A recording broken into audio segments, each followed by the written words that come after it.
22 hombres bajo el mismo techo, y yo era el blanco de todos ellos. La risa de mi padre resonaba cada vez que mis hermanos me agredían.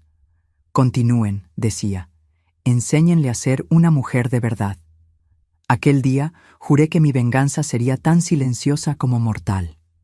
Buenos días, mis queridos. Qué bendición poder conversar con ustedes hoy. Soy Casimilda Hernández Rosales. Tengo 76 años bien vividos. Nacida en Veracruz, pero hoy vivo aquí en Cuernavaca, una ciudad serrana tan bonita que parece un pedacito del cielo.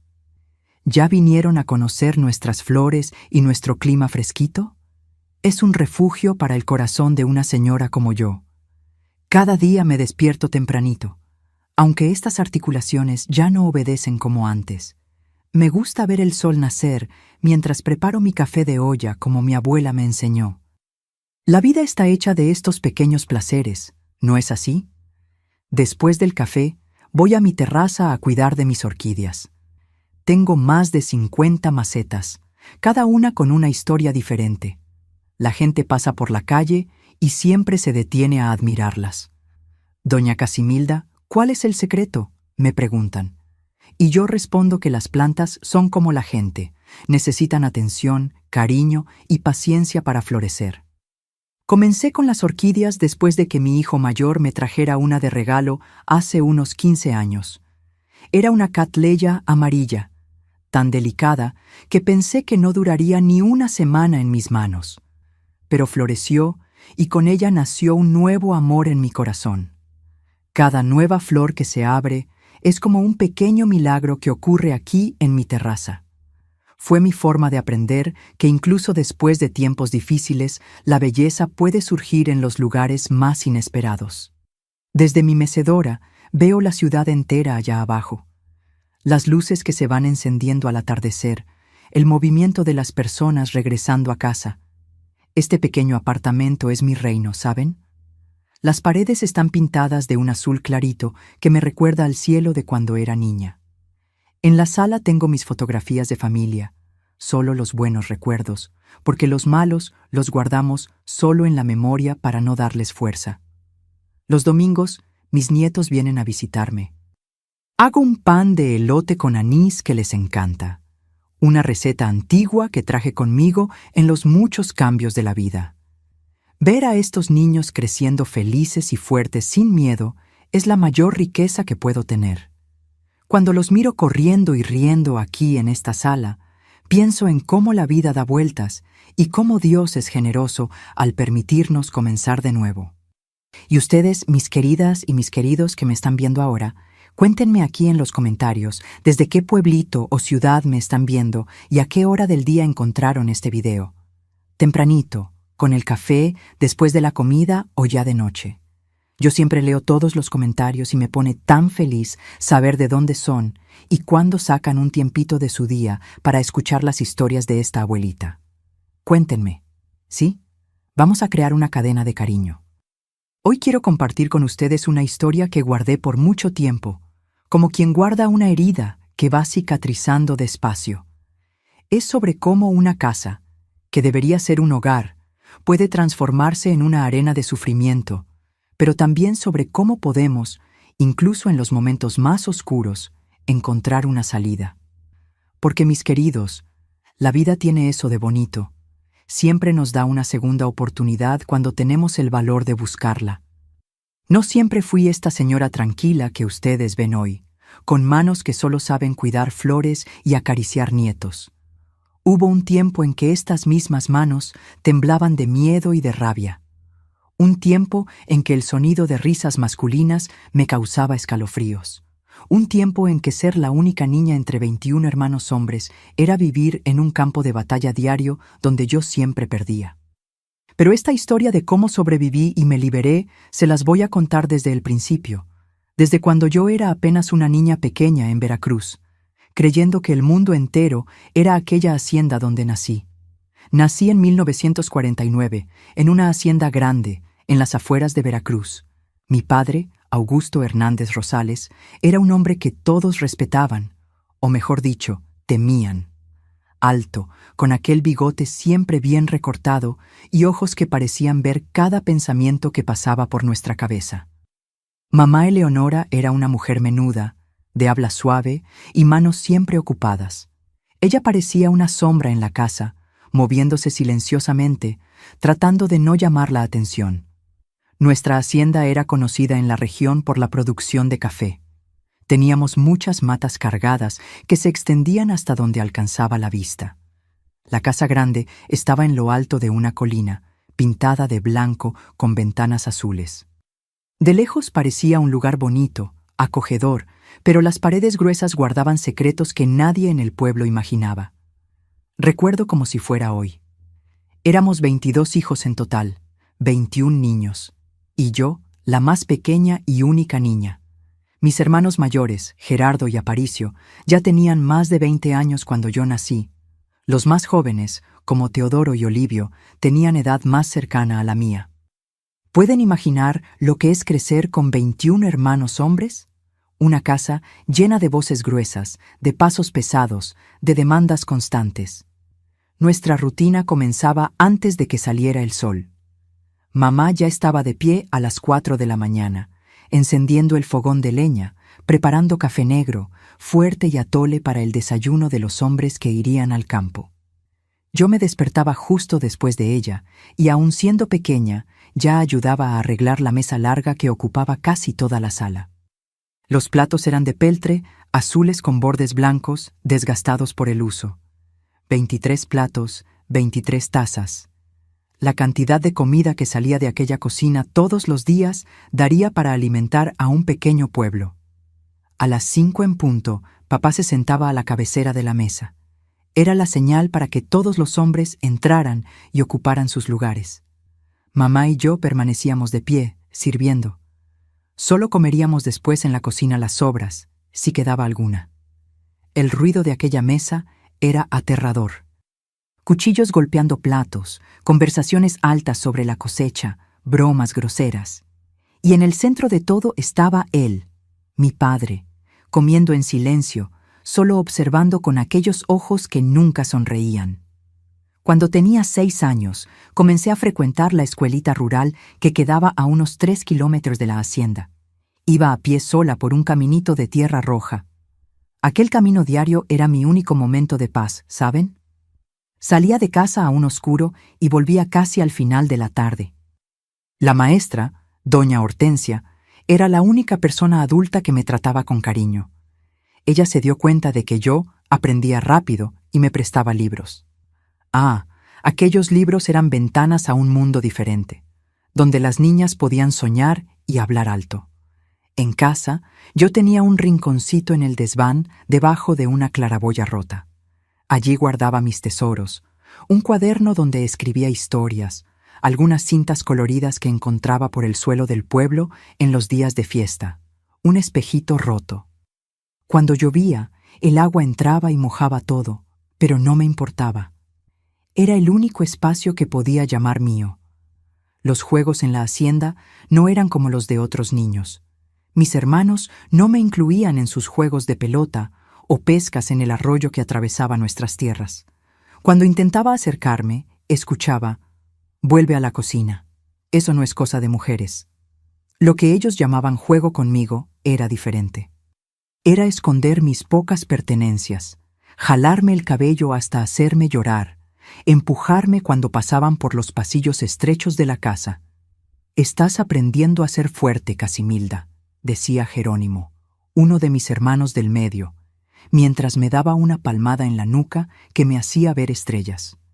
Mujer tiene que aprender su lugar. ¿Y mi padre? Él observaba todo desde su sillón de cuero en la sala, un sillón gastado con la forma de su cuerpo marcada en el asiento. Era como un trono desde donde gobernaba aquel pequeño reino de terror. Cuando veía a mis hermanos maltratándome, no decía nada, solo reía. Una risa ronca que comenzaba baja e iba creciendo, como un trueno distante que se acerca. Aquella risa me helaba por dentro, más que cualquier golpe o empujón. Mamá trataba de protegerme a su manera. Cuando los hombres no estaban cerca, me enseñaba pequeños trucos de supervivencia. Hazte invisible, hija mía, susurraba mientras me peinaba para la escuela. No llames la atención. Cuando tu padre o tus hermanos entren en una habitación, tú sales. No los mires a los ojos. No respondas aunque tengas razón.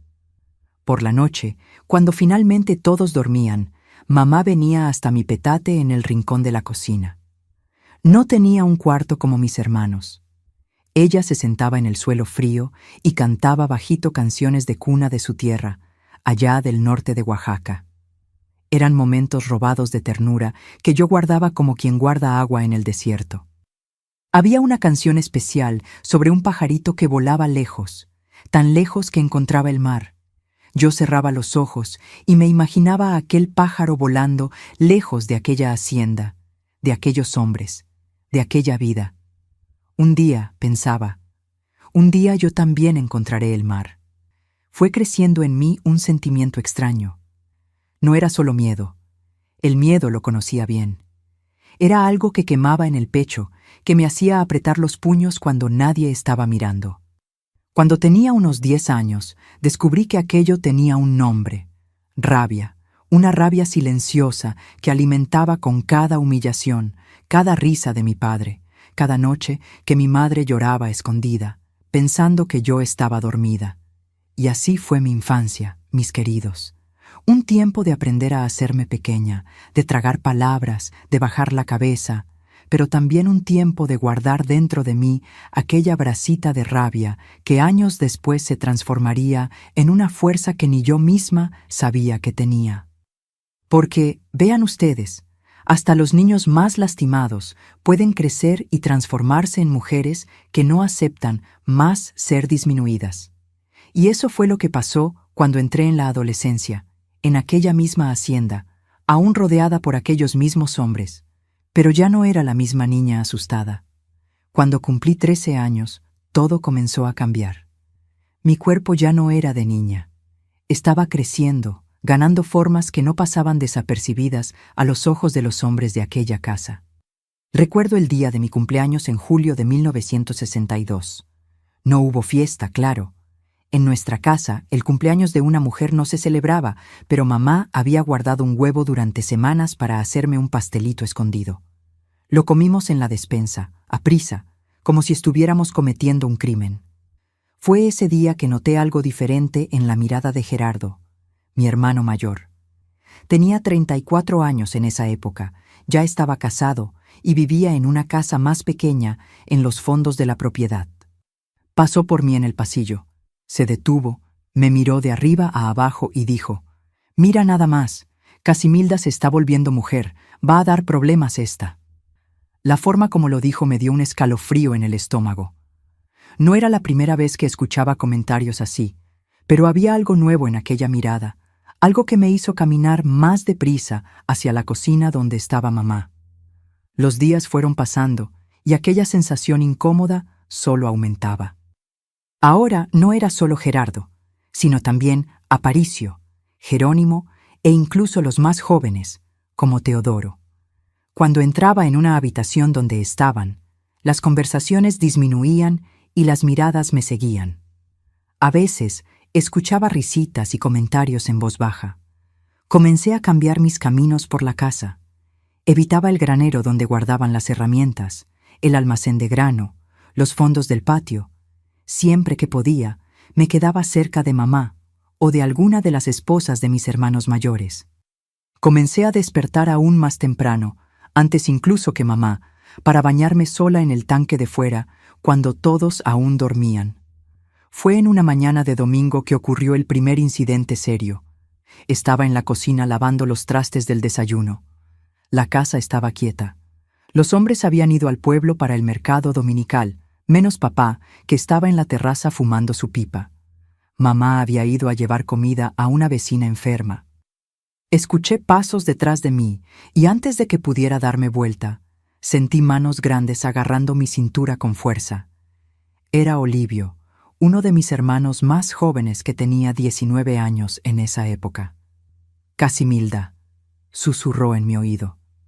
«Te estás volviendo una muchacha bonita, ¿sabías?» Sentí el olor fuerte de tequila en su respiración.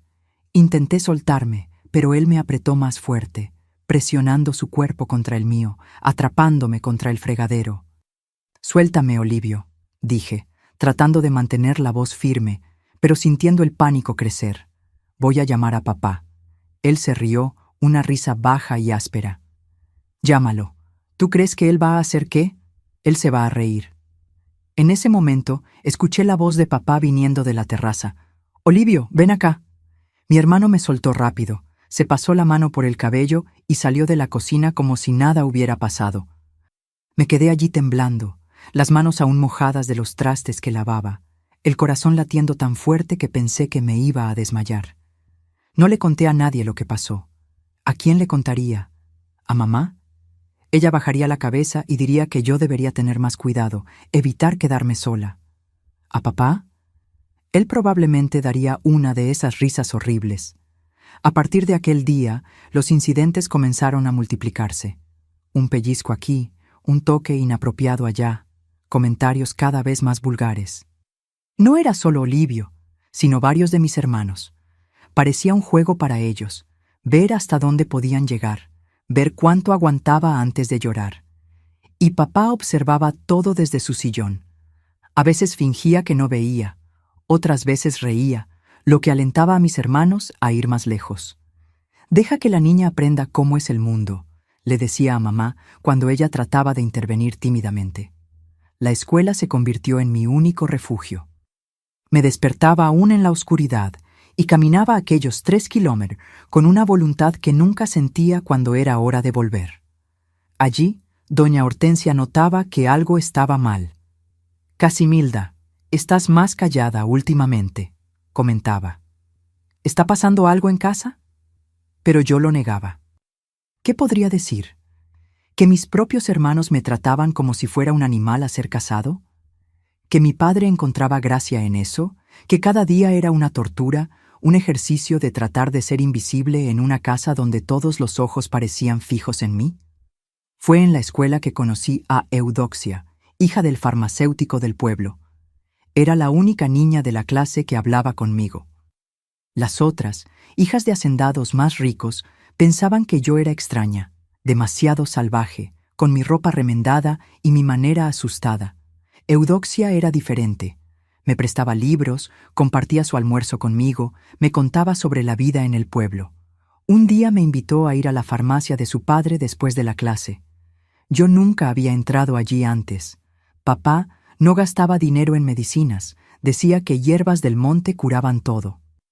La farmacia era un lugar fascinante, lleno de frascos coloridos, olores extraños y un hombre amable que sonreía cuando hablaba conmigo. «Su hija es muy inteligente, don Ananías», dije, sintiendo una timidez que no era común en mí. «Ella me ayuda mucho con las lecciones». El farmacéutico sonrió aún más ampliamente. «Eudoxia me habla mucho de ti, Casimilda. Dice que tienes una cabeza excelente para los números». Fue la primera vez que alguien, además de doña Hortensia, reconoció que yo podía ser más que solo una niña para trabajar en la cocina y aguantar desprecios. Sentí algo cálido en el pecho, un orgullo nuevo. Volví a casa aquel día con la cabeza llena de ideas. ¿Y si pudiera ser más? ¿Y si hubiera un camino fuera de aquella hacienda, lejos de aquellos hombres, de aquella vida? Fue un pensamiento peligroso, como una semillita plantada que comenzaba a brotar, pero la realidad me esperaba en casa. Cuando llegué, encontré la cocina en alboroto. Aparentemente, uno de los becerros se había escapado y nadie lograba encontrarlo. Papá estaba furioso, gritando a todo el mundo. Cuando me vio, dirigió su ira hacia mí. «¿Dónde estabas? Ya son casi las 6 de la tarde». «En la escuela, papá», respondí, sabiendo que era inútil mencionar la visita a la farmacia. «¿Escuela? ¿Escuela?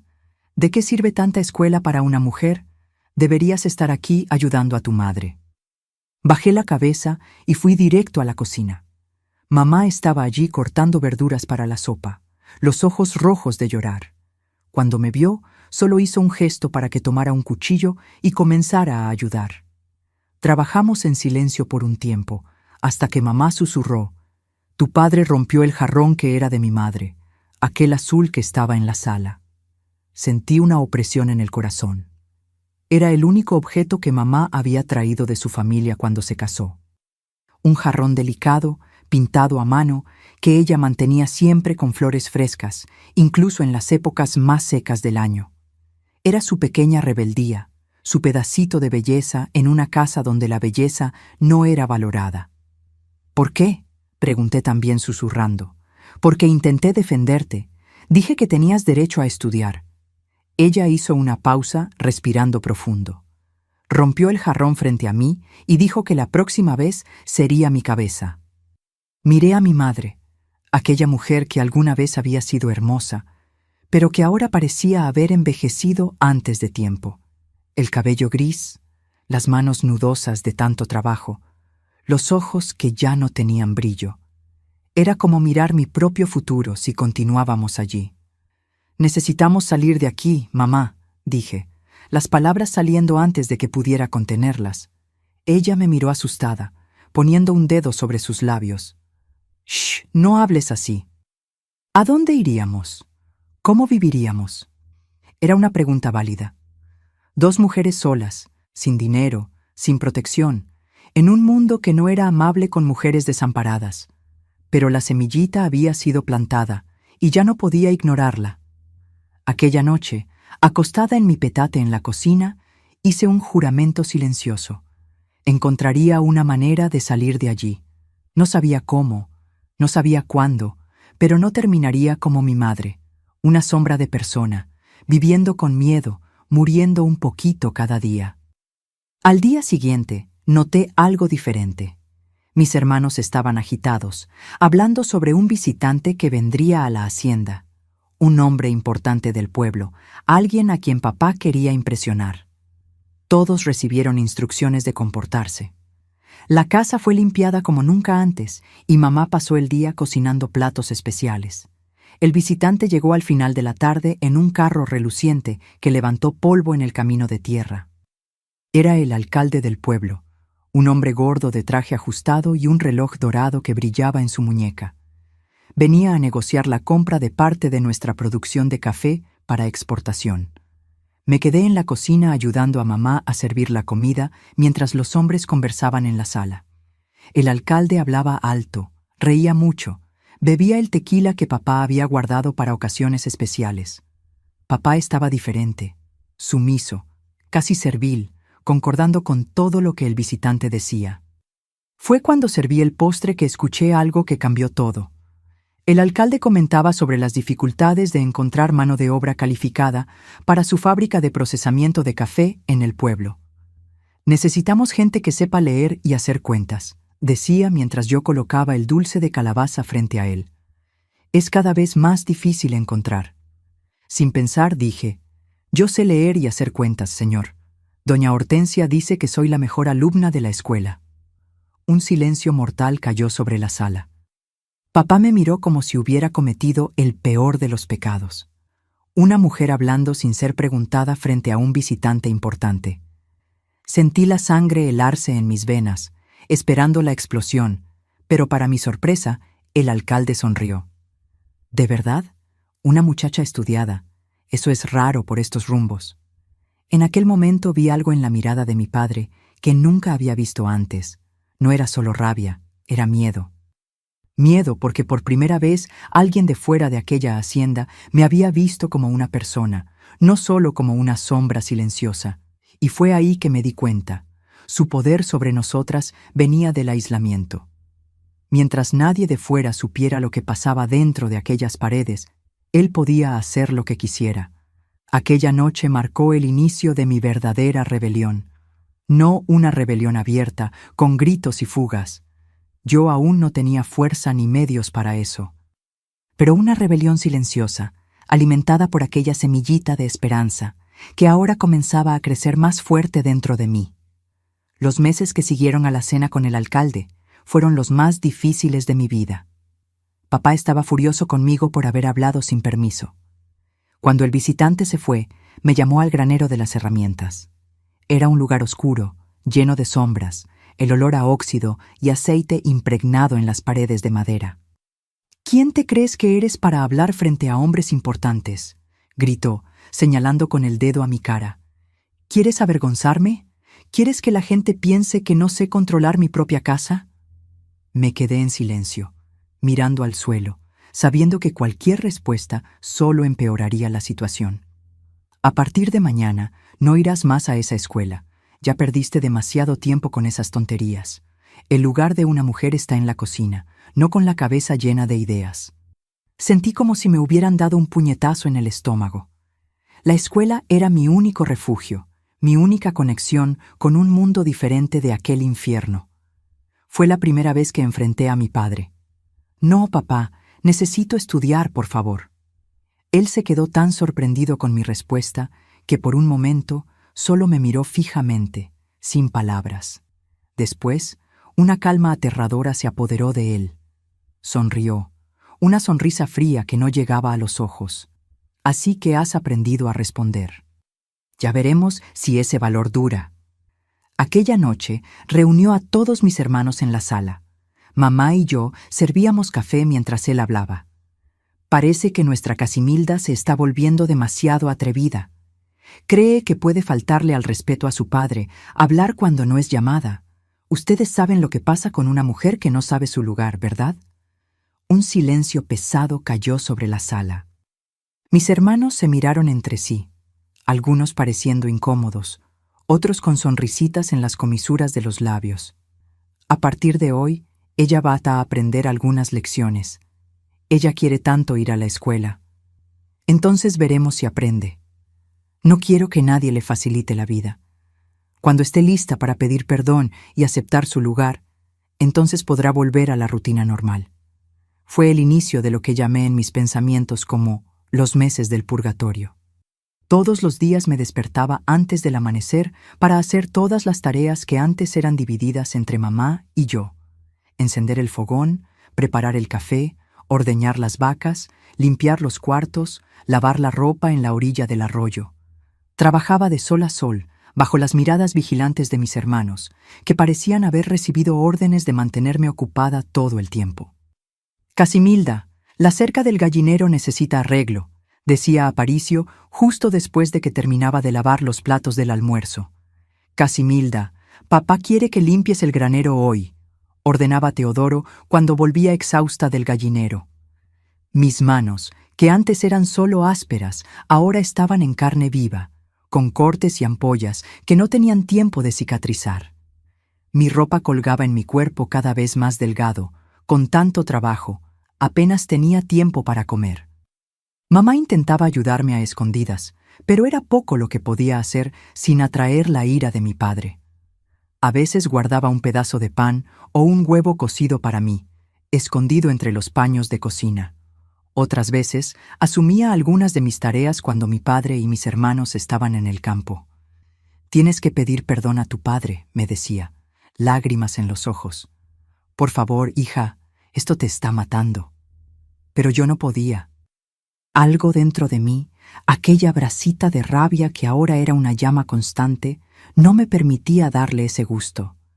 Sabía que no era solo una petición de perdón lo que él quería, era mi sumisión completa, mi renuncia a cualquier sueño más allá de aquella hacienda. Peor que el trabajo exhaustivo eran las miradas y toques de mis hermanos.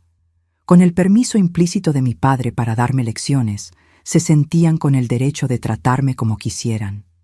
Los pellizcos se volvieron agarrones. Las palabras rudas se transformaron en obscenidades susurradas cuando nadie estaba cerca. Jerónimo era el peor. Siendo uno de los del medio, siempre trataba de probar su valor para los mayores. Me seguía por la propiedad, acorralándome en rincones aislados. «¿Dónde está tu inteligencia ahora, Casimilda?», preguntaba, presionando su cuerpo contra el mío, su respiración caliente y desagradable en mi cara. «¿Vas a leer un libro para librarte de mí?». Yo luchaba, empujaba, arañaba, pero él era mucho más fuerte. La mayoría de las veces lograba soltarme antes de que ocurriera lo peor, pero salía de esas situaciones con nuevos moretones, nuevo miedo. Una noche, después de 3 meses de este tratamiento, algo cambió. Estaba en la cocina, planchando la ropa con la plancha caliente, cuando escuché un carro detenerse en la entrada de la hacienda. Era inusual tener visitas, especialmente de noche.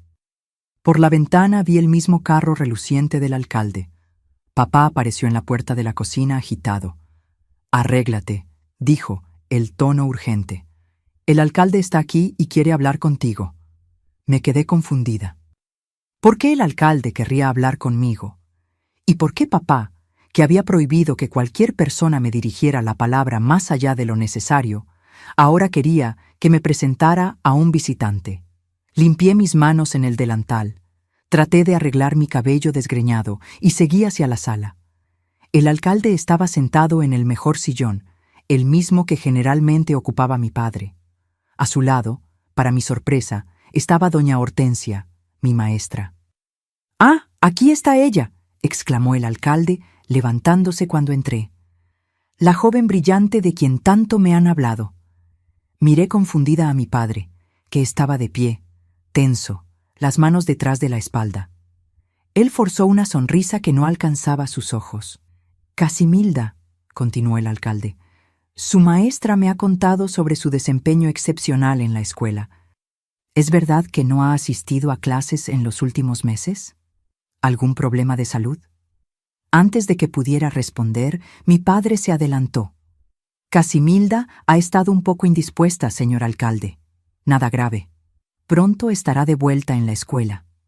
Doña Hortensia me miró de arriba a abajo, notando claramente mi estado, más delgada, ojeras profundas, manos lastimadas. Sus ojos se entrecerraron levemente. «Bien», dijo el alcalde. «Vine hasta aquí porque estamos iniciando un programa especial en nuestro pueblo. Con la fábrica de procesamiento de café creciendo, necesitamos jóvenes talentosos para trabajar en la oficina. Personas que sepan leer, escribir y principalmente hacer cuentas. Doña Hortensia la recomendó a usted como la mejor alumna de la región». Mi corazón comenzó a latir más fuerte. Era una oportunidad, una salida de aquel infierno. El programa incluye un pequeño salario, y para los que vienen de haciendas más distantes como usted, ofrecemos hospedaje en la casa de la propia doña Hortensia, que gentilmente se ofreció como tutora. Escuché un ruido y me di cuenta de que era mi padre rechinando los dientes. Su sonrisa forzada ahora era solo una línea tensa. «Es mucha bondad suya, señor alcalde», dijo, «pero Casimilda es muy necesaria aquí en la hacienda. Somos una familia grande. Ella ayuda a su madre». «Comprendo», interrumpió el alcalde, «pero sería solo durante la semana. Los fines de semana ella podría volver a casa, y el salario sería una ayuda para la familia». Vi el conflicto en los ojos de mi padre. Por un lado, quería mantenerme allí sumisa, quebrada. Por otro, rechazar una oferta directa del alcalde podría traer consecuencias para sus negocios. «Necesitamos pensar», dijo finalmente. «Es una decisión importante». «Claro, claro», concordó el alcalde, levantándose. «Pero no tarde mucho. El programa comienza en 2 semanas y las vacantes son limitadas». Cuando ellos salieron, me quedé parada en la sala, sin creer lo que acababa de pasar. Una puerta se había abierto, pequeña, tal vez temporal, pero una puerta de cualquier forma. La reacción de mi padre vino aquella misma noche después de que el alcalde y doña Hortensia partieron. Entró en la cocina como un huracán, el rostro rojo de furia. «¿Qué hiciste? ¿Cómo te atreviste a hablar sobre nuestra familia con extraños?» «Yo no dije nada, papá», respondí, retrocediendo hasta apoyarme en el fregadero. «No veo a doña Hortensia desde hace meses, desde que usted me prohibió ir a la escuela». Él avanzó, agarrando mi brazo con tanta fuerza que sentí sus dedos hundirse en mi carne. «No me mientas. Esa mujer no vendría aquí sin motivo. ¿Qué le contaste?» «Nada, lo juro». Fue cuando mamá entró en la cocina. Algo raro cuando mi padre estaba enojado. Ella generalmente se escondía en esos momentos, sabiendo que no podía hacer nada para ayudar y que su presencia solo empeoraría las cosas. «Augusto», dijo, la voz temblorosa pero determinada, «la niña está diciendo la verdad. No ha salido de esta hacienda en los últimos 3 meses. Tú lo sabes». ¿Cómo podría haber hablado con la maestra? Mi padre soltó mi brazo, volviéndose hacia mi madre. Entonces, ¿cómo supo esa mujer? ¿Por qué vino aquí con el alcalde? Tal vez porque se preocupa por sus alumnos, dijo mamá, sorprendiéndonos a todos con su osadía. Tal vez porque Casimilda era la mejor alumna y de repente desapareció. Por un momento pensé que mi padre iba a golpearla. Se acercó, los puños cerrados. Pero entonces algo inusual ocurrió. Se detuvo, respiró profundo y dio una risa amarga. Ustedes dos creen que son listas, ¿no es así? ¿Creen que pueden engañarme, hacer planes a mis espaldas? No, Augusto, nosotras solo... ¡Silencio!, gritó golpeando el puño en la mesa. La vajilla que estaba encima tintineó con el impacto. Voy a dejar una cosa muy clara. Nadie en esta casa hace nada sin mi permiso. Nadie sale de esta hacienda sin que yo diga que puede. Se volvió hacia mí, el dedo apuntando a mi cara. Y tú, muchachita, puedes olvidar esa historia de trabajar en el pueblo. Tu lugar está aquí, donde puedo vigilarte. Fue entonces que mamá hizo algo que nunca la había visto hacer en toda mi vida. Se colocó entre mi padre y yo, enderezando los hombros delgados, la barbilla erguida. Augusto, por favor, esta es una oportunidad para nuestra hija. Piensa en lo que el alcalde va a pensar si rechazas después de que él haya venido personalmente hasta aquí. Mi padre vaciló y me di cuenta de que mamá había tocado un punto sensible. Su imagen ante las personas importantes del pueblo importaba más que cualquier otra cosa. Además, continuó mamá aprovechando la brecha, el alcalde habló de un salario, dinero que vendría bien para la hacienda, especialmente ahora que la cosecha no fue tan buena como esperábamos. Era mentira. La cosecha de aquel año había sido excelente, pero mi padre no se involucraba con las cuentas de la casa y esa era tarea de mi madre. Él frunció el ceño, pensativo. Y ella volvería a casa todos los fines de semana, añadió mamá. Estaría aquí para ayudar cuando más la necesitamos. Vi el momento exacto en que él cedió, no por bondad o preocupación por mí, sino por cálculo. El favor del alcalde valía más que su deseo de mantenerme prisionera. Veremos, dijo finalmente. Voy a pensar en el asunto. Aquella noche, acostada en mi petate en la cocina, no pude dormir. La esperanza es una cosa peligrosa cuando vives años sin ella. De repente, había una posibilidad, pequeña, frágil, pero real, de escapar, aunque fuera por algunos días a la semana, de ver algo más allá de aquellas paredes, de aquellos hombres, de aquella vida. Pero yo sabía que no sería fácil. Mi padre podía haber retrocedido momentáneamente, pero no renunciaría al control tan fácilmente, y mis hermanos, especialmente Jerónimo, no estarían felices con la idea de verme ganando alguna libertad. Lo que no sabía aquella noche, mientras miraba el techo de la cocina, imaginando cómo sería trabajar en el pueblo lejos de aquella hacienda, era que la verdadera pesadilla aún estaba por venir. Que las próximas semanas probarían mi resistencia como nunca antes y que descubriría de la manera más dolorosa posible hasta dónde mi padre estaba dispuesto a llegar para mantener su control sobre nuestra familia. La decisión de mi padre vino 2 días después. Después de la cena, cuando todos ya se estaban retirando, me llamó a la terraza. Su rostro tenía aquella expresión cerrada que yo conocía tan bien, pero había algo diferente en sus ojos, un cálculo frío que me causó escalofríos. «Vas a ir al pueblo a trabajar en la oficina del alcalde», dijo, sin rodeos, pero con algunas condiciones. Me quedé quieta, sin atreverme a demostrar cualquier alegría o alivio. Sabía que cualquier emoción sería vista como debilidad, como una apertura para que él cambiara de idea. Primero, todo tu salario viene directo a mí. Segundo, vuelves a casa todos los fines de semana sin falta. Tercero, si me entero de que andas con muchachos o haciendo cualquier cosa que traiga vergüenza a esta familia, nunca más pones los pies fuera de esta hacienda, ¿entendido? Sí, papá, respondí, bajando los ojos. Y una última cosa, añadió, acercándose tanto que pude sentir su aliento caliente de tequila. Si abres la boca para contar sobre cómo vivimos aquí, te vas a arrepentir amargamente. Tu madre va a pagar por cada palabra que digas. La amenaza era clara. Yo podría ganar un poco de libertad, pero aún estaría presa por cadenas invisibles. Aún así, era más de lo que jamás había soñado. Una oportunidad de respirar, de ver algo más allá de aquellas paredes. Agradecí y me retiré rápidamente antes de que cambiara de idea. En las 2 semanas siguientes, la atmósfera en la hacienda se volvió aún más tensa. Mis hermanos, especialmente Jerónimo, parecían resentidos por el privilegio que había conquistado. Las miradas eran más hostiles, los comentarios más crueles. Algunos fingían que yo no existía, ignorando mi presencia completamente. Otros se encargaban de recordarme que mi lugar especial en el pueblo no cambiaba quién era yo, solo una mujer inútil que necesitaba ser mantenida a raya. En la víspera de mi partida, Jerónimo me acorraló en el granero mientras buscaba maíz para las gallinas. Su rostro estaba contorsionado por una rabia que nunca había visto antes, ni siquiera en él. «Tú crees que eres mejor que nosotros, ¿no? ¿Crees que te vas a convertir en una mujer del pueblo toda importante?»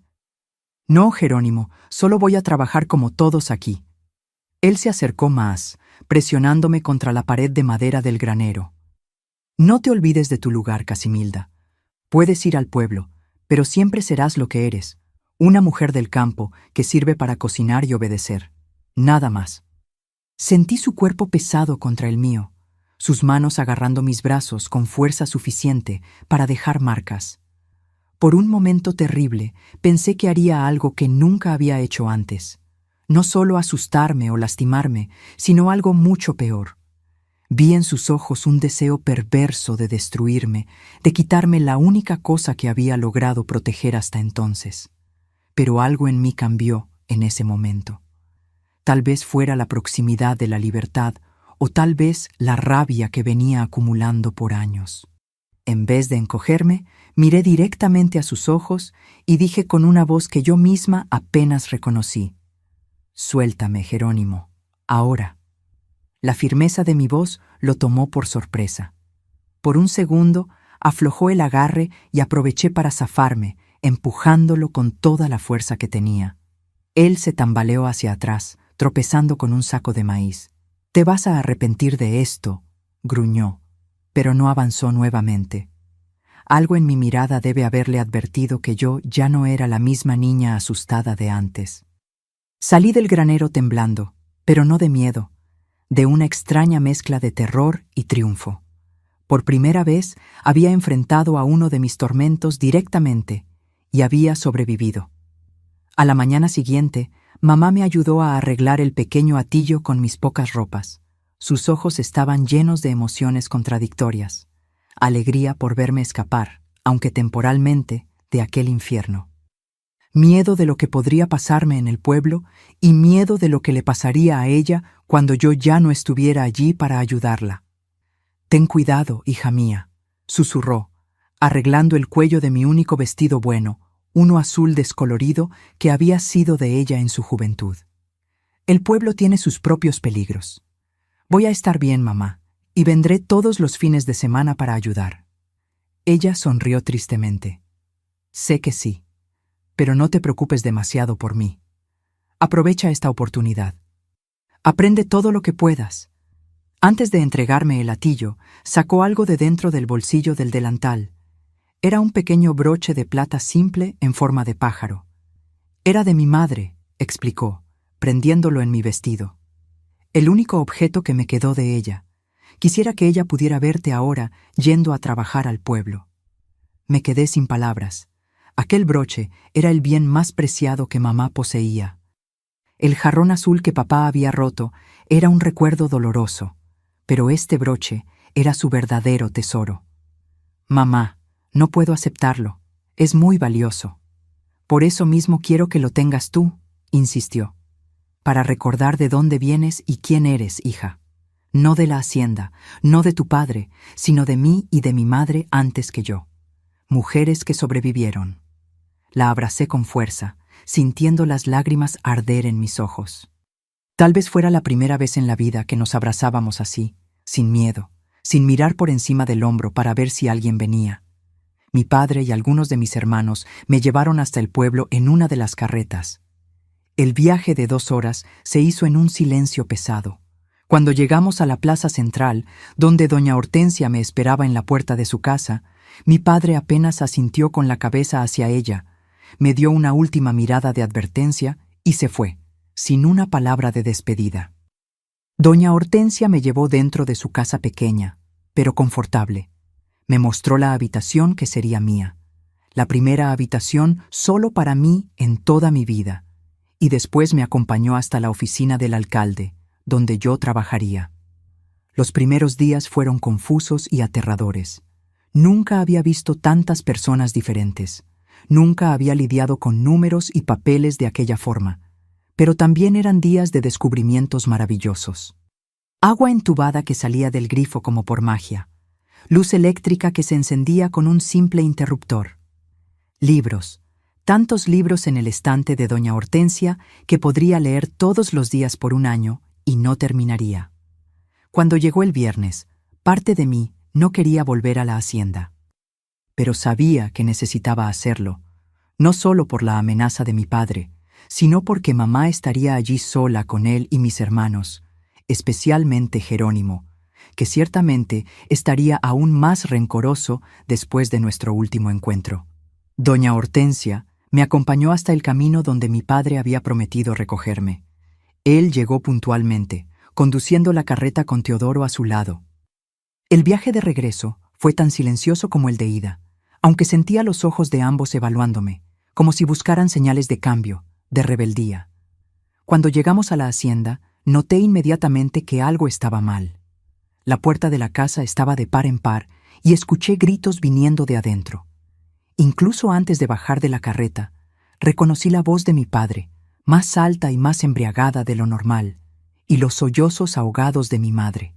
Corrí hacia adentro, olvidando toda precaución. En la sala encontré una escena que jamás olvidaré. Mi madre arrodillada en el suelo, el rostro ya hinchado de llanto, y mi padre de pie frente a ella, sosteniendo algo pequeño y brillante en la mano. Mi corazón se detuvo cuando reconocí lo que era: el broche del pájaro. «¿Qué es esto?», gritaba, sacudiendo el broche frente a ella. «¿Por qué esto no estaba con las otras baratijas?». «Era de mi madre, Augusto», mamá respondió, la voz temblorosa. «Por favor, es el único recuerdo que tengo de ella». «¿Y lo escondiste de mí todos estos años? ¿Qué más escondes, mujer?». Fue cuando me vio parada en la puerta. Sus ojos inyectados de rabia se estrecharon. «¿Tú?», dijo señalándome. «Esto estaba contigo, ¿verdad? Lo encontraron en tu cuarto en el pueblo». Me quedé helada. Debió haber sido Jerónimo. Él había ido al pueblo, me había espiado, entrado en la casa de doña Hortensia cuando no había nadie. Vi su rostro en la ventana, observando la escena con una sonrisa torcida. «Papá, «Cállate», rugió. «¿Robaste esto de tu madre o ella te lo dio para que te lo llevaras? Ustedes dos están conspirando a mis espaldas». Antes de que pudiera responder, miró nuevamente el broche en su mano. Entonces, con un movimiento deliberado y cruel, lo arrojó al suelo y lo pisó con fuerza. El sonido del metal partiéndose bajo su bota fue como un disparo en el silencio que siguió. Mamá soltó un gemido que parecía venir del fondo de su alma. 25 años de sumisión, de aceptar todo sin quejarse, de sacrificar cada pedacito de sí misma. Y ahora, él había destruido la única cosa que le quedaba de su pasado, de su identidad, antes de convertirse en la mujer de Augusto. Algo dentro de mí se rompió junto con aquel broche. No era solo un objeto, era el símbolo de la esperanza de mi madre, de su resistencia silenciosa, de la promesa que me había hecho de que podríamos sobrevivir como las mujeres antes de nosotras habían sobrevivido. Y mi padre, al aplastarlo bajo su bota, no solo estaba destruyendo un pedazo de metal, estaba declarando una vez más su poder absoluto sobre nosotras. Estaba diciendo que nada, ni siquiera los recuerdos más sagrados, nos pertenecía realmente. Mientras miraba los fragmentos plateados esparcidos por el suelo de tierra apisonada, mientras escuchaba la risa baja y satisfecha de Jerónimo viniendo desde la ventana, mientras veía a mi madre inclinada sobre los pedazos, tratando de juntar lo que quedaba de su tesoro, algo cambió dentro de mí. La rabia que venía cultivando por años ya no era una brasa pequeña controlada, era un incendio, consumiendo todo, el miedo, la vacilación, incluso la prudencia. En aquel momento, me juré a mí misma que aquel hombre, mi padre y todos mis hermanos que seguían su ejemplo, pagarían por lo que nos habían hecho.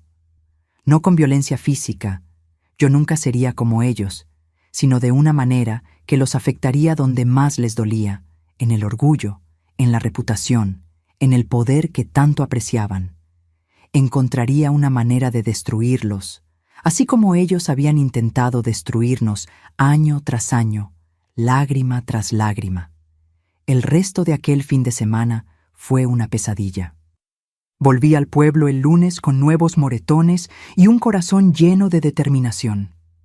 En la casa de doña Hortensia lloré todas las lágrimas que había contenido, contándole sobre el broche destruido, pero no sobre los otros horrores de la hacienda. Ella me abrazó en silencio, me ofreció té de manzanilla y me dejó dormir hasta tarde. Al día siguiente, en la oficina del alcalde, trabajé con ahínco redoblado. Cada número que sumaba, cada papel que organizaba, era un paso lejos de aquella hacienda, un ladrillo en la construcción de mi independencia. Pero yo sabía que no bastaría solo con huir. Necesitaba garantizar que mi madre también estuviera segura y que mi padre y mis hermanos, especialmente Jerónimo, pagaran por todo lo que habían hecho. Fue casi por casualidad que descubrí la primera pista. Estaba organizando los documentos de impuestos rurales cuando vi el nombre de nuestra hacienda, Rancho Los Hernández. El valor declarado de la producción era mucho menor de lo que yo sabía que producíamos. Siendo hija de hacendado, aunque sin haber sido incluida nunca en las conversaciones de negocios, yo conocía los números. Cuántas matas de café teníamos, cuánto rendían, cuánto valía cada costal. Intrigada, comencé a prestar más atención. En los días siguientes, me quedé después del horario de trabajo, diciéndole al alcalde que quería aprender más sobre los registros. Él, satisfecho con mi dedicación, me dio permiso para estudiar los documentos. Fue así que descubrí que mi padre declaraba solo la mitad de la producción de café de la hacienda. La otra mitad, presumiblemente, era vendida por fuera, sin impuestos, probablemente a compradores clandestinos. Era un esquema de evasión fiscal que debía durar años, pero eso no era todo. En un cajón cerrado con llave que logré abrir cuando todos ya se habían ido, aprendí a abrir cerraduras observando a mis hermanos cuando creían que no estaba mirando, encontré registros de préstamos. Mi padre debía una cantidad considerable a un hombre llamado Juvenal Gómez, conocido en la región como un prestamista despiadado. Por los intereses exorbitantes y las fechas de los pagos, parecía que mi padre apenas estaba logrando pagar los intereses sin nunca tocar el valor principal. Estos dos secretos eran poderosos, pero necesitaba más detalles, certezas antes de actuar. En las semanas siguientes, continué mi investigación silenciosa. Los fines de semana, volvía a la hacienda como había prometido, soportando el clima pesado y los malos tratos con una nueva paciencia, alimentada por la certeza de que pronto todo aquello terminaría. Me acerqué a don Anacleto, el cartero del pueblo, un señor amable que conocía todos los secretos de la región. Comenzamos a conversar durante mi hora de almuerzo, cuando él pasaba por la oficina. Un día mencioné casualmente el nombre de Juvenal Gómez. «Ah, Juvenal», dijo bajando la voz. «Es un hombre peligroso, niña. Dicen que ya mandó quebrar las piernas de quien no paga a tiempo. Hay gente que prefiere vender todo lo que tiene antes que deberle a él. ¿Tiene muchos clientes por aquí?», pregunté, fingiendo curiosidad casual, más de la que debería. «Hacendados principalmente, que toman dinero para invertir en la cosecha y después no pueden pagar. Juvenal tiene matones en todos los pueblos vecinos. Dicen que hasta la policía le tiene miedo». Aquella información fue como oro para mí. Continué conversando con don Anacleto en los días siguientes, recopilando más detalles sobre Juvenal y sus métodos. Mientras tanto, en la oficina encontré más documentos que confirmaban la evasión fiscal de mi padre. En una carpeta marcada como confidencial que el alcalde me había pedido archivar, encontré un informe de Hacienda sobre investigaciones de evasión fiscal en la región. La hacienda de mi padre no estaba en la lista, pero había mención a informaciones recibidas sobre posibles irregularidades en propiedades del sector oeste del municipio, exactamente donde quedaba nuestra hacienda. El plan comenzó a formarse en mi cabeza. No sería una venganza directa con mis propias manos, sería algo más sofisticado, usando el propio sistema corrupto de mi padre contra él. En la tercera semana de diciembre, 4 meses después de comenzar a trabajar en el pueblo, sentí que tenía toda la información necesaria. Era un jueves, víspera de mi ida a la hacienda para el fin de semana. Después de que todos salieron de la oficina, me quedé atrás, diciendo que quería terminar de organizar algunos documentos. Sola, tomé el teléfono público que quedaba en el pasillo. Mi corazón latía tan fuerte que pensé que me iba a desmayar. Marqué el número de la delegación de Hacienda en Ciudad Juárez, la ciudad grande más cercana que había encontrado en uno de los documentos oficiales. «Buenas tardes», dijo una voz masculina del otro lado. «Buenas tardes», respondí, tratando de disfrazar mi voz. «Quisiera hacer una denuncia anónima sobre evasión de impuestos». Hubo una pausa. «Puede hablar, señora». «¿Qué tipo de evasión?» Con la voz más firme que pude, detallé todo lo que había descubierto sobre las ventas no declaradas de la hacienda de mi padre, sobre cómo mantenía una contabilidad doble, sobre los compradores clandestinos que venían siempre el primer viernes de cada mes. Un detalle que había descubierto escuchando una conversación entre mi padre y Gerardo. El agente de Hacienda hizo varias preguntas, anotando todo. Al final, agradeció por la información y dijo que sería investigado. ¿Tiene usted idea de cuándo podría ocurrir esa investigación?, pregunté, tratando de sonar casual. No puedo precisarlo, pero con denuncias detalladas como esta, generalmente actuamos rápido, cuestión de días, tal vez. Perfecto. Después de colgar, respiré profundo varias veces. Estaba solo en la mitad del plan. Tomé nuevamente el teléfono y marqué otro número. Encontrado en un pedazo de papel arrugado en el cajón de mi padre cuando revisaba sus documentos durante un fin de semana en la hacienda. Un hombre con voz ronca atendió al tercer tono. ¿Quién habla?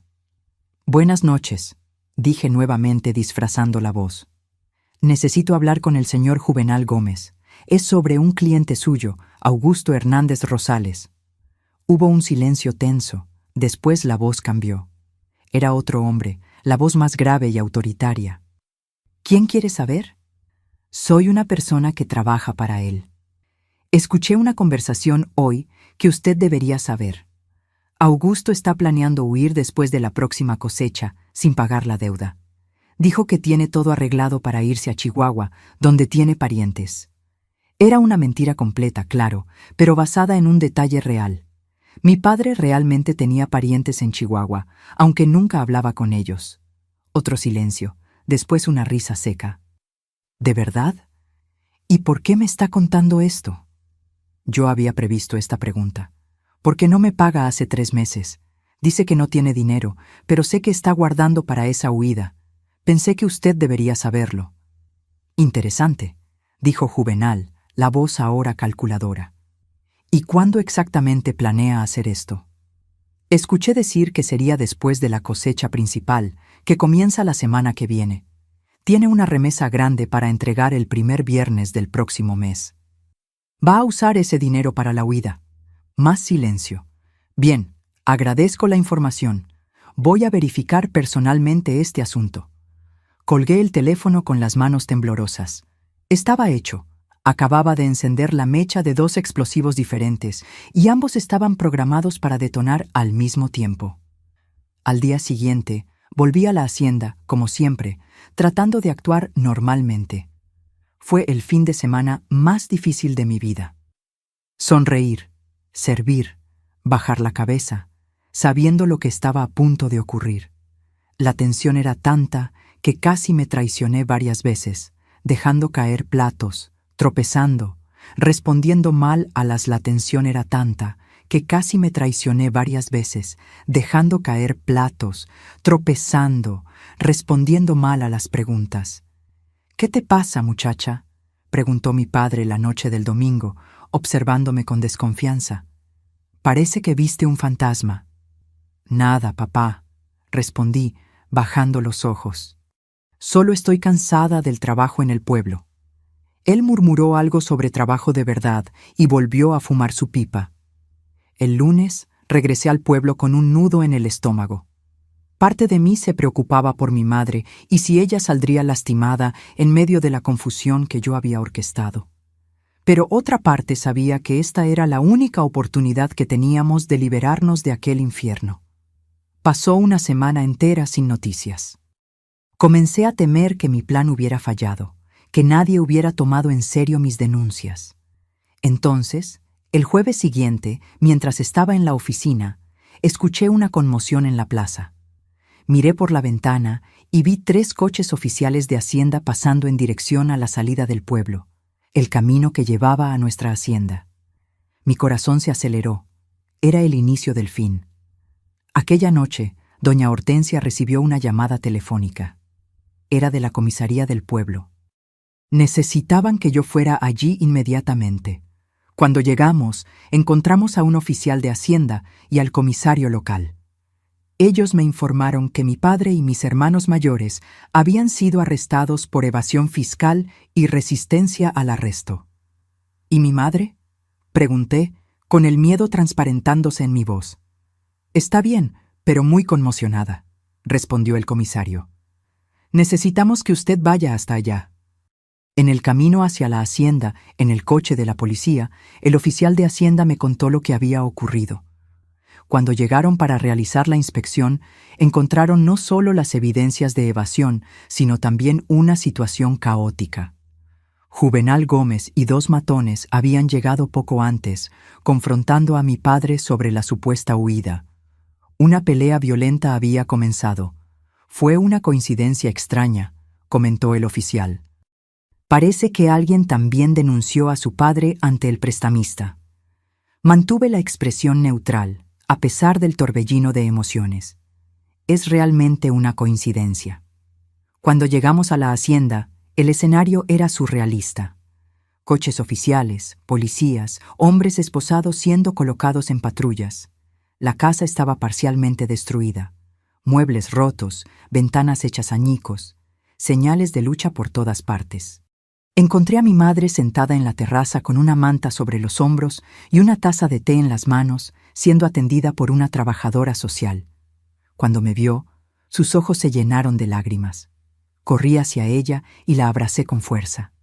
«Se acabó, mamá», susurré en su oído. «Se acabó para siempre». Ella se apartó un poco, mirándome a los ojos. Había algo nuevo allí, no solo alivio, sino una especie de comprensión silenciosa. «Tú hiciste esto, ¿verdad?», preguntó bajito, para que nadie más pudiera oír. Vacilé por un momento, pero luego asentí levemente. No había necesidad de mentirle a ella. No más. Una pequeña sonrisa apareció en la comisura de su boca. No era una sonrisa de alegría, sino de algo más profundo, reconocimiento, tal vez, de que su hija había hecho lo que ella nunca tuvo el valor de hacer. «Vamos al pueblo», dije, ayudándola a levantarse. «Podemos quedarnos con doña Hortensia por ahora». Mientras nos alejábamos de la hacienda, miré hacia atrás una última vez. Los hombres que habían transformado nuestras vidas en un infierno estaban siendo llevados, derrotados no por la fuerza física, sino por la inteligencia de una niña que ellos siempre consideraron inferior. La justicia había llegado no como un rayo venido del cielo, sino como un plan meticuloso, ejecutado con paciencia y precisión. En aquel momento supe que mi vida y la de mi madre nunca más serían las mismas. El camino frente a nosotras estaba abierto por primera vez a posibilidades que nunca habíamos osado imaginar. Hoy, mis queridos, vivo una vida que jamás imaginé posible en aquellos tiempos oscuros. Tengo 76 años y vivo en este acogedor apartamento en Cuernavaca, una ciudad que me recibió como a una hija. La primera vez que vi estas montañas cubiertas de niebla, supe que había encontrado mi lugar en el mundo. El camino hasta aquí no fue fácil ni directo. Después de aquel día fatídico en que la hacienda fue invadida por inspectores y matones, mi madre y yo nos quedamos viviendo con doña Hortensia por casi 6 meses. El alcalde, impresionado con mi trabajo y conmovido por nuestra situación, me ofreció un empleo permanente en el ayuntamiento con un mejor salario. Mamá encontró trabajo en la casa de una familia rica del pueblo, no más como empleada doméstica que hacía de todo, sino como cocinera respetada, con días libres regulares y una habitación solo para ella. Mi padre y mis hermanos mayores estuvieron presos por casi 2 años. Los más jóvenes fueron liberados más rápido, pero la hacienda fue confiscada para pagar las deudas y los impuestos atrasados. Algunos de ellos se mudaron a otras ciudades. Otros fueron a trabajar como empleados en las haciendas vecinas. Jerónimo, aquel que más me atormentaba, fue el que recibió la pena más larga por resistencia al arresto y agresión a los policías. Nunca más volví a aquella hacienda.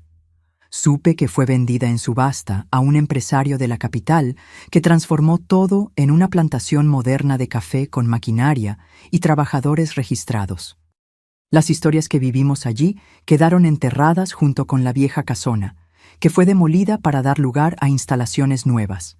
Durante 5 años trabajé en el ayuntamiento y estudié por la noche, completando mis estudios. Doña Hortensia me animó a presentarme al examen de admisión para una universidad en Ciudad de México. Cuando fui aceptada para el curso de contabilidad, mamá lloró de orgullo. Ella ya estaba diferente entonces, más fuerte, más confiada, como si cada día lejos de aquella hacienda le devolviera un poco de la mujer que podría haber sido. Fue en la universidad que conocí a Eduardo, mi marido. Era profesor asistente, algunos años mayor que yo, con una paciencia infinita para explicar los conceptos más difíciles. Nos acercamos durante un proyecto de extensión que ayudaba a pequeños comerciantes a organizar sus finanzas. En nuestras largas conversaciones, acabé contándole sobre mi pasado. En lugar de lástima o conmoción, mostró comprensión y respeto por la fuerza que tuve para cambiar mi historia. Nos casamos en 1972 en una ceremonia sencilla con mamá, doña Hortensia y algunos amigos de la universidad. Eduardo fue invitado a trabajar en una empresa en Cuernavaca y así nos mudamos aquí, donde construimos nuestra vida. Tuvimos 3 hijos, Mariana, Lucas y Clara, que crecieron escuchando historias sobre la abuela Eleonora y sus canciones del norte de Oaxaca, pero nunca supieron todos los detalles sombríos de la hacienda. Algunas historias son como cicatrices antiguas, forman parte de nosotros, pero no necesitan ser expuestas a cada momento. Mamá vivió con nosotros hasta fallecer en 1998, a los 85 años. Fueron años de sanación para ella. Aquí en Cuernavaca, lejos de los recuerdos de la hacienda, floreció. Aprendió a leer y escribir. Hacía tejidos que vendía en las ferias de artesanía. Se convirtió en una abuela amorosa que siempre tenía un regazo suave y un cuento para arrullar el sueño de los niños. Cuando partió, fue en paz en su propia cama, rodeada por una familia que la amaba, tan diferente de lo que podría haber sido su destino si hubiéramos permanecido en aquella hacienda. Eduardo se fue hace 7 años después de una batalla contra el cáncer.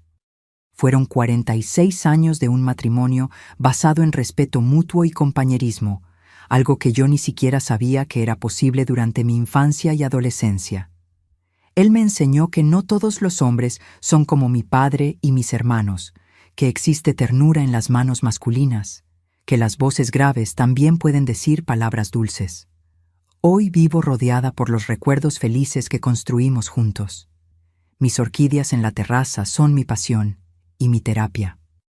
Cada flor que se abre es una pequeña victoria, un recordatorio de que la belleza puede nacer incluso después de las tormentas más violentas. Mis nietos vienen a visitarme con frecuencia. Ya son 7 y cada uno de ellos trae una alegría diferente a mi vida. A veces, en las noches más silenciosas, cuando estoy sola con mis recuerdos, aún pienso en aquella hacienda, en aquella niña asustada que fui. Pienso en cómo todo podría haber sido diferente si no hubiera encontrado el valor para actuar, si no hubiera conocido a personas como doña Hortensia y Eudoxia, que me mostraron que existía un mundo más allá de aquellas cercas. No llevo odio en el corazón, ni siquiera por mi padre o por Jerónimo. El tiempo y la distancia transformaron aquella rabia abrasadora en algo más parecido a la lástima. Ellos también eran prisioneros, de una manera diferente. Prisioneros de una ignorancia brutal, de una visión distorsionada del mundo, donde el poder sobre los demás era la única forma de sentirse hombres. Lo que aprendí a lo largo de esta vida que ya va lejos es que nuestra mayor victoria no es castigar a quien nos hizo daño, sino construir una vida tan buena y tan plena, que aquel daño se convierte apenas en un capítulo distante, no más el centro de nuestra historia. Es sobre esto que quiero hablar con ustedes, sobre cómo podemos, con valor y determinación, reescribir nuestros destinos, incluso cuando parece imposible. Mis queridos, al compartir esta historia con ustedes hoy, no busco solo desahogarme o revivir el pasado. Quiero que mi jornada sirva de faro para alguien que tal vez esté enfrentando su propio infierno personal en este exacto momento, sin vislumbrar una salida. Aprendí que la edad no define nuestra fuerza, sino nuestra capacidad de recomenzar cada día. Cuando estaba en aquella hacienda, a los 13, 14, 15 años, pensaba que mi vida terminaría allí, que nunca conocería nada más allá de aquellas cercas, de aquellas humillaciones, de aquel miedo constante. Pero la vida me enseñó que hasta en la oscuridad más profunda, nuestra luz interior nunca se apaga completamente. Mis arrugas son mapas de supervivencia. Cada una cuenta una historia de dolor superado. Miro mis manos hoy, cuidando de mis orquídeas, y apenas puedo creer que son las mismas manos que temblaban de miedo y rabia en aquella cocina oscura. Nunca permití que mi dignidad fuera robada, incluso cuando intentaron llevarse todo de mí. Para ti que estás atrapada o atrapado en una situación que parece no tener salida, ya sea en una familia abusiva, una relación tóxica o cualquier otra prisión física o emocional, debes saber que siempre hay un camino. A veces no lo vemos de inmediato, pero existe.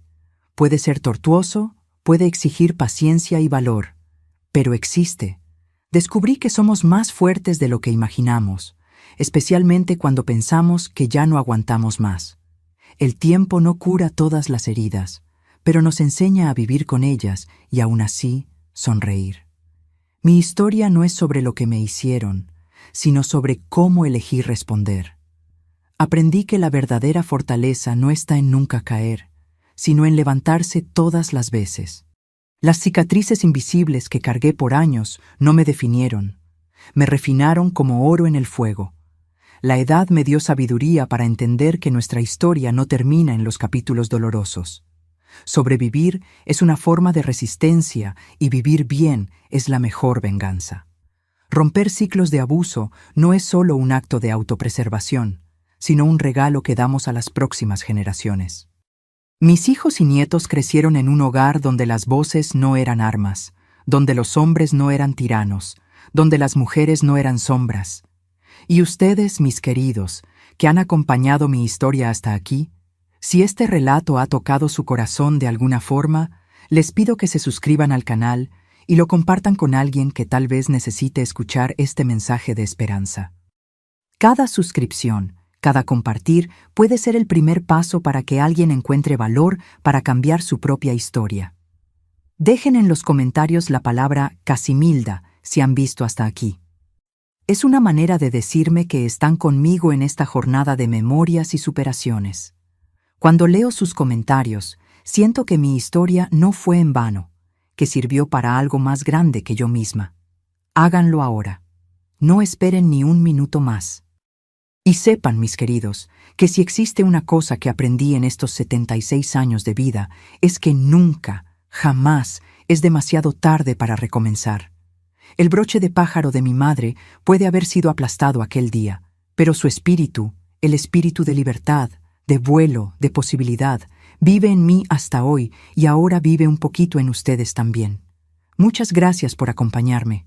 No olviden darle me gusta al video y suscribirse a Memorias de las Abuelas para más historias como esta. ¡Hasta la próxima!